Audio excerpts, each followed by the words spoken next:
미국이 결국 칼을 꺼냈습니다. 한국과 일본을 포함한 16개 경제주체를 상대로 무역법 301조 조사에 공식 착수했습니다.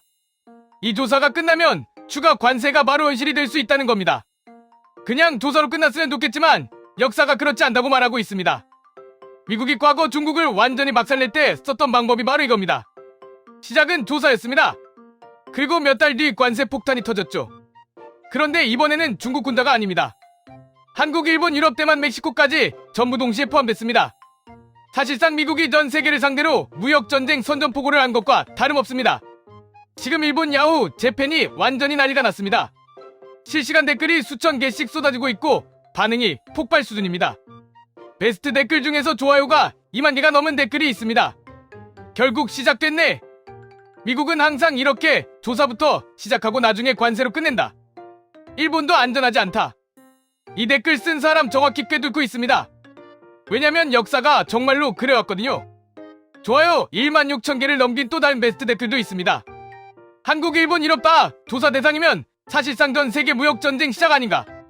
이게 그냥 일본 누리꾼 댓글이 아닙니다. 지금 일본 경제 전문가들도 거의 똑같은 말을 하고 있는 상황이거든요. 그럼 지금부터 이 사태가 왜 터졌는지, 일본이 왜 이렇게 패닉 상태인지, 그리고 한국에는 위기인지 기회인지까지 전부 파헤쳐 보겠습니다. 먼저 이번 조사 대상 규모부터 확인해야 합니다. 미국이 이번에 동시에 조사하겠다고 선언한 경제주체 수가 총 16개입니다. 한국, 일본, 중국, 유럽연합, 대만, 멕시코, 인도, 싱가포르, 베트남, 캐나다까지 포함됩니다. 이게 어떤 의미냐면 미국이 주요 교역국 거의 전부를 한꺼번에 압박하겠다는 겁니다. 역사적으로 이런 규모의 동시 조사는 거의 전례가 없었습니다. 일본 경제 커뮤니티에서 이 소식이 전해지자마자 댓글이 쏟아졌습니다. 이건 무역전쟁이 아니라 무역대학살이다.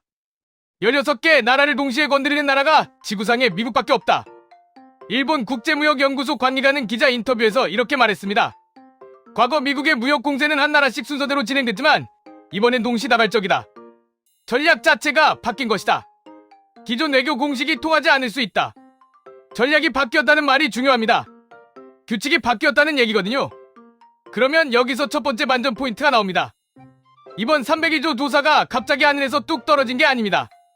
사실 이게 법원 판결 때문에 어쩔 수 없이 나온 새로운 우회 전략이에요. 최근 미국 연방대법원이 행정부의 상호관세 방식에 대해 위법 판단을 내렸습니다. 쉽게 말하면 행정부가 쓰던 관세 방식이 법적으로 막혀버린 겁니다. 그래서 미국 행정부가 다른 길을 찾아야 했습니다. 그게 바로 무역법 302조입니다. 워싱턴 D.C. 무역 전문 변호사 출신의 한 전문가는 이렇게 말했습니다. 법원 판결 때문에 기존 관세 방식이 막히자 행정부가 302조라는 우회로를 선택한 것이다. 조사라는 형식을 빌려 합법적으로 관세를 부과하려는 포석이다. 정면 돌파가 막히니까 옆길로 돌아서 다시 칼을 꺼낸 거라는 거죠. 이게 더 무서운 이유가 있습니다.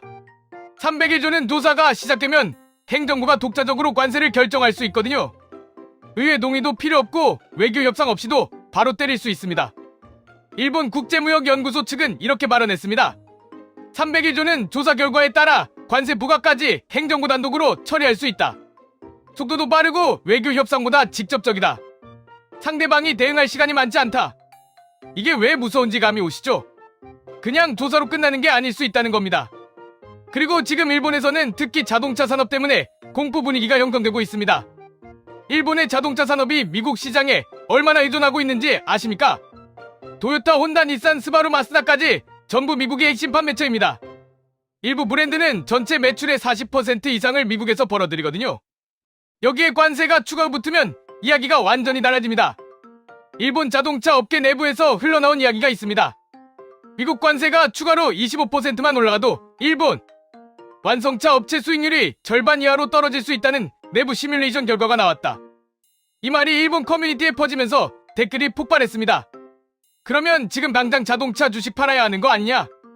닛산은 이미 수년째 적자인데 여기에 관세까지 맞으면 진짜 끝난다. 도요타도 안심 못한다. 현지 공장 있어도 부품은 일본에서 오는데 실제로 일본 증권가에서도 긴장 신호가 나타나고 있습니다. 한 일본 증권 애널리스트는 블룸버그 인터뷰에서 이렇게 말했습니다. 지금 단계는 조사지만 시장은 이 관세 가능성을 주가에 반영하기 시작했다. 특히 미국 수출 비중이 높은 업종은 선제적으로 반응하는 중이다. 여기서 잠깐 충격적인 통계 하나를 말씀드리겠습니다. 일본 자동차 산업이 일본 전체 수출에서 차지하는 비중이 약 20%입니다. 여기에 자동차 부품까지 합치면 30%에 가깝습니다. 미국 관세가 올라가면 일본 수출 전체가 흔들린다는 거죠. 이게 단순한 자동차 회사 문제가 아니라 일본 경제 전체의 문제입니다. 그래서 일본 재무성 관계자까지 나서서 이렇게 말했습니다. 미국과의 무역 마찰이 현실화되면 일본 GDP 성장률에 직접적인 타격이 불가피하다. 현 시점에서 모든 채널을 동원해 외교적 해법을 찾고 있다. 외교적 해법을 찾고 있다는 말이 포인트입니다. 아직 협상 카드가 남아있다는 얘기이기도 하거든요. 자, 그럼 여기서 여러분께 질문 하나 드리겠습니다. 이번 미국의 301조 조사가 실제 관세 폭탄으로 이어질 것 같습니까? 아니면 협상용 압박 카드에서 끝날 것 같습니까? 댓글로 생각 남겨보세요. 아래 이야기가 더 중요하니까 계속 보시면서 댓글로 달아주세요. 이제 두 번째 반전 포인트입니다. 사실 이번 사태가 한국에게 오히려 기회가 될 수 있다는 분석이 있습니다. 이게 무슨 말이냐면요. 이번 301조 조사가 단순히 관세 올리기 위한 게 아닐 수 있다는 겁니다. 일부 전문가들은 이번 조사가 중국을 겨냥한 공급망 재편의 신호탄이라고 봅니다. 미국 입장을 냉정하게 생각해보면 이렇습니다. 중국을 공급망에서 빼려면 대체제가 반드시 필요합니다. 그 대체제가 어느 나라냐는 거죠. 한 국제경제연구원은 이렇게 말했습니다. 이번 조사는 단순한 관세 전쟁의 아니보다 공급망 재편 신호일 수 있다. 미국이 어디서 물건을 살 것인지를 새로 설계하는 과정에서 나온 포석이다. 여기서 한국이 결정적으로 중요해집니다. 반도체 분야를 보면 삼성전자와 SK하이닉스는 미국이 절실히 필요로 하는 핵심 공급처입니다. 배터리 분야도 LG에너지솔루션과 삼성 SDI가 이미 미국 현지 공장을 대규모로 운영하고 있습니다. 방산 분야는 K방산이 미국과의 협력을 이미 빠르게 넓혀가고 있습니다. 한국무역협회 측 관계자는 이렇게 분석했습니다. 한국의 반도체와 배터리 산업은 미국의 공급망 다변화 던널에서 핵심 파트너로 부상할 가능성이 높다. 이번 조사에서 한국은 타깃이 아닌 협력 대상으로 불리될 여지가 있다. 이 말이 나온 배경이 있습니다. 미국 인플레이션 감축법과 반도체 지원법을 보면 한국 기업들이 이미 수혜를 받고 있거든요. 이 흐름은 조사와 별개로 계속 진행될 가능성이 높습니다. 물론 모든 산업이 다 좋은 건 아닙니다. 철강 석유화학 일부 가전 제조업은 여전히 관세 압박을 그대로 받을 수 있습니다. 그래서 이번이 한국의 위기인지 기회인지는 딱 잘라 말할 수 없습니다. 업종에 따라서 완전히 다른 결과가 나올 수 있거든요. 그런데 여기서 일본 커뮤니티에서 아주 흥미로운 반응이 나왔습니다. 한국은 반도체 배터리 때문에 미국 편 먹을 수 있는데 일본 자동차는 대체제가 없다. 이번에 진짜 일본이 더 힘들다. 한국이 오히려 이걸 기회로 쓸 수도 있겠다 싶다. 일본 누리꾼들이 한국의 입장을 분석하면서 이런 댓글을 다는 게 굉장히 흥미롭죠. 이제 세 번째 반전 포인트입니다. 이번 301조 조사가 사실 경제 문제가 아니라 정치 문제일 가능성입니다. 이 부분이 가장 충격적인 내용입니다. 미국 정치를 잘 보면 무역 강경 정책이 나오는 시기가 항상 비슷합니다. 선거가 가까워지거나 지지율이 흔들릴 때 무역 압박 카드가 나옵니다. 일본 국제정치 전문가는 이렇게 말했습니다. 선거 국면에서 강경 무역 정책은 항상 지지율을 끌어올리는 카드다. 이번 301조 조사도 내년 선거를 향한 포석일 가능성이 높다. 경제 목표보다 정치 효과가 먼저 계산된 결과일 수 있다. 실제로 미국 역사에서 이런 패턴이 반복됐습니다. 레이건 행정부도 그랬고 오바마 행정부도 그랬습니다. 그리고 트럼프 일일 때도 정확히 이 패턴을 따랐습니다. 무역 압박으로 제조업 지지층을 결집시키고 강한 지지자 이지를 만드는 전략이거든요. 일본 커뮤니티에서 이 분석이 퍼지자 반응이 폭발했습니다. 결국 전 세계가 또 미국 내부 정치 싸움에 휘말리는 건가? 동맹도 소용없다는 거 또 증명하는 건가?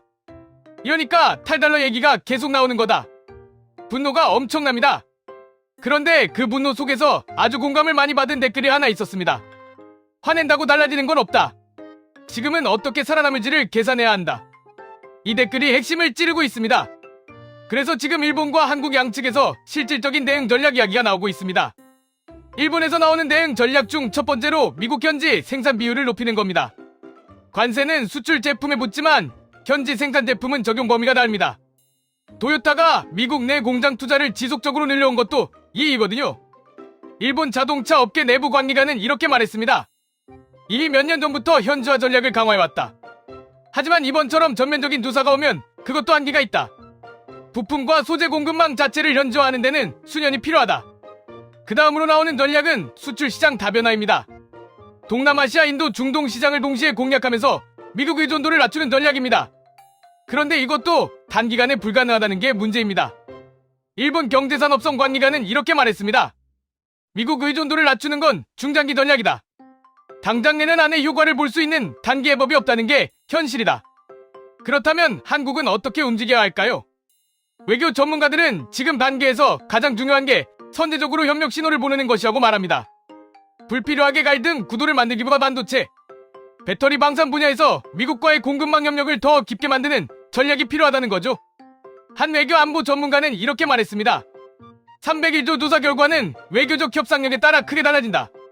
한국이 반도체와 배터리 분야에서 미국의 신뢰를 먼저 확보하는 게 관세 피해를 줄이는 핵심 전략이다. 조사가 끝난 뒤 대응하면 이미 있다. 조사 결과가 나오기까지 걸리는 시간이 일반적으로 3개월에서 6개월입니다. 그 안에 외교적 포석을 깔지 않으면 관세 폭탄을 그냥 맞게 됩니다. 업계에서는 지금 당장 움직여야 한다는 말이 나오고 있습니다.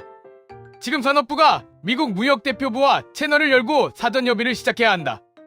협상 테이블에 앉기 전에 카드를 먼저 놓는 사람이 유리하다. 이 말 기억해두세요. 협상 테이블에 앉기 전에 카드를 먼저 놓는 사람이 유리하다는 거죠. 지금 전 세계 경제 흐름을 전체적으로 정리해보겠습니다.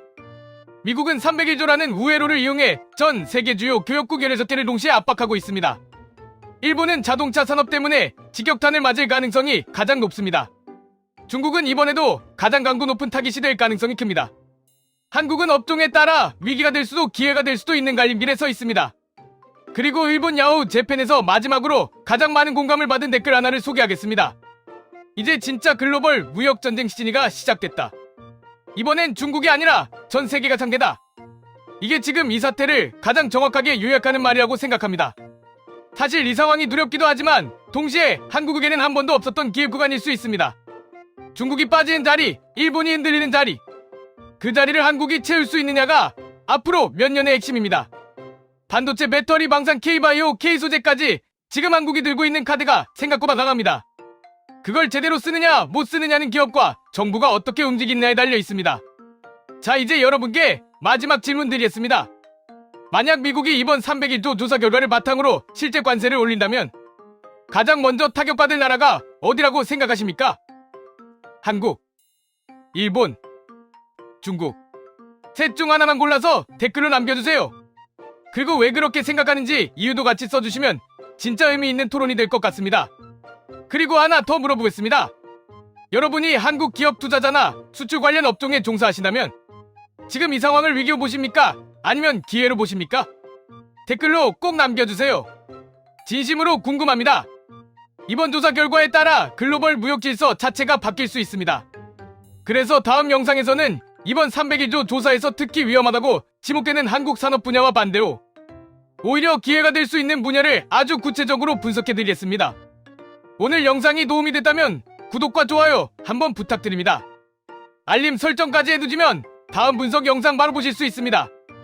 여기까지 봐주셔서 진심으로 감사합니다.